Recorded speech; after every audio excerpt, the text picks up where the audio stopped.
In this brief video, I'd like to introduce you to the most important things that I think every teacher needs to know about reading. I'm going to do this using my reading map, which is central to the professional development that I deliver. Let's start at the top of the reading map.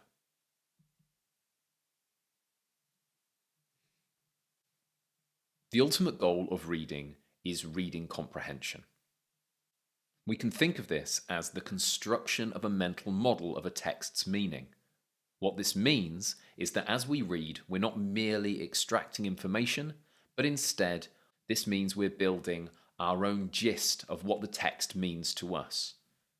In this way, we can see that reading is an active and somewhat subjective process, relying as it does on our own unique understanding of words and the world that those words describe.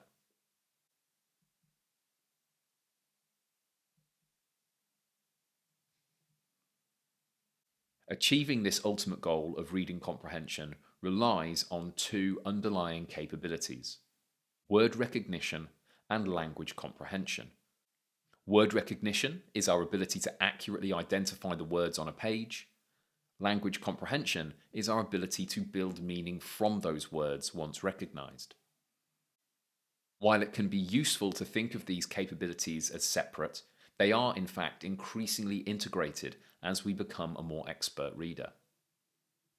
Let's look more closely at these two capabilities, starting first with word recognition.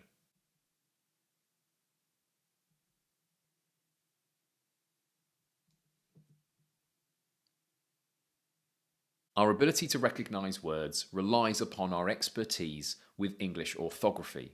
Put another way, it relies on our understanding of the English writing system.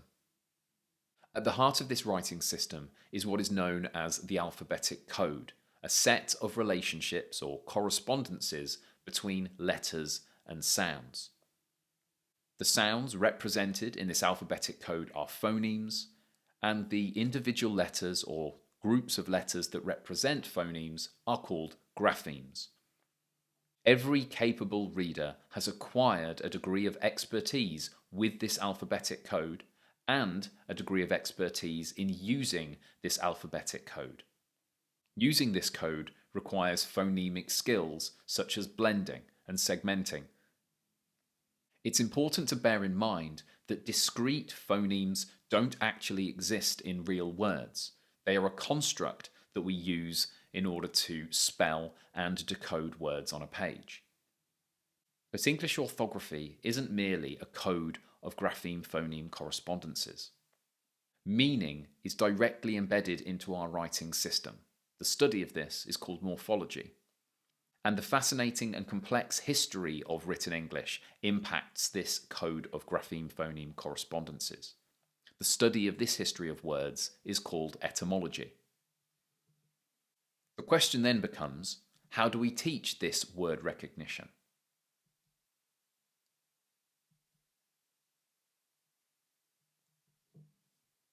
Word recognition is taught through a mixture of explicit teaching and meaningful text experience. In this context, that means systematic phonics, in other words, teaching the most common aspects of this alphabetic code and how to use it. Word recognition is also supported by the teaching of spelling, which builds on phonics, teaches pupils about the meaning that's embedded into our writing system, and it also involves teaching common spelling patterns.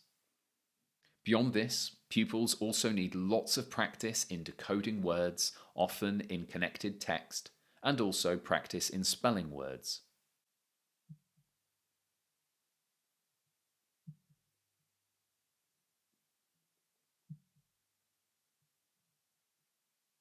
Over time, this process of word recognition needs to flow if the cognitive resources required for reading comprehension are going to be freed up. This flow of reading, known as reading fluency, can be identified when pupils read aloud through observing accuracy, automaticity, and prosody of oral reading. Accuracy is whether the words are being correctly identified. Automaticity can be thought of as the ease and pace of word recognition.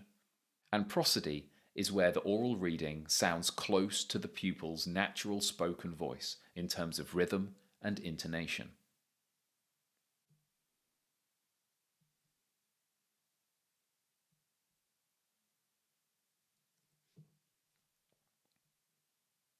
Like word recognition, teaching fluency requires a mixture of explicit teaching and meaningful text experience.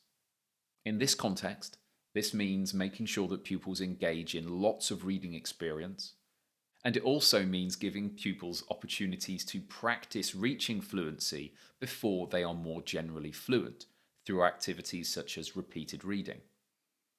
We must be careful not to merely advocate faster reading. If pupils are not paying attention to the words and not recognizing them accurately using their decoding skills, then the development of reading fluency is impeded.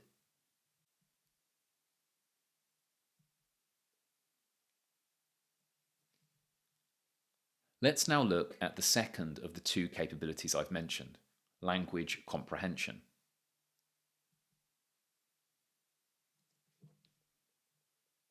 Our ability to build meaning from the words that we've recognized relies on integrated bodies of knowledge related to written English and the world it describes. And it also relies on our understanding of our active role as readers. This means that our knowledge of vocabulary, our knowledge of the wider world that's pertinent to a text, our knowledge of text structure and sentence structure, all of these contribute to our ability to understand the text that's in front of us. Applying these integrated bodies of knowledge allows us to go beyond the literal meaning stated in a text, in other words, to reason with texts or to infer. And when texts are particularly challenging, we can use comprehension strategies such as summarizing or self-questioning. These strategies are merely ways to ensure that we are consciously and effortfully trying to understand text.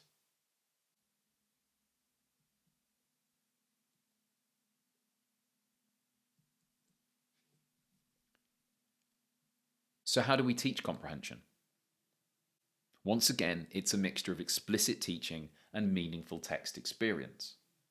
This means explicitly teaching those integrated bodies of knowledge that were described before: vocabulary, knowledge of the wider world, text structure, and sentence structure. But there is more that we can do. We can support pupils' spoken language development across the curriculum. We can take opportunities to read aloud to pupils to build their understanding of written language. And most importantly of all, we can explore a variety of carefully chosen texts with pupils, giving them the chance to build their understanding of the wonders of written English and to understand themselves better as readers.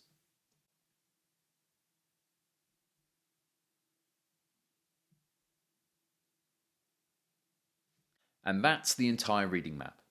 I hope you found this useful. If you want to know more about the theory behind reading, my book, The Art and Science of Teaching Primary Reading, is currently available. And if you want to know more about the practicalities of classroom teaching and whole school implementation relating to reading, my book, Primary Reading Simplified, will be released in January 2025. Equally, feel free to reach out to me on social media, via my email, or via my blog.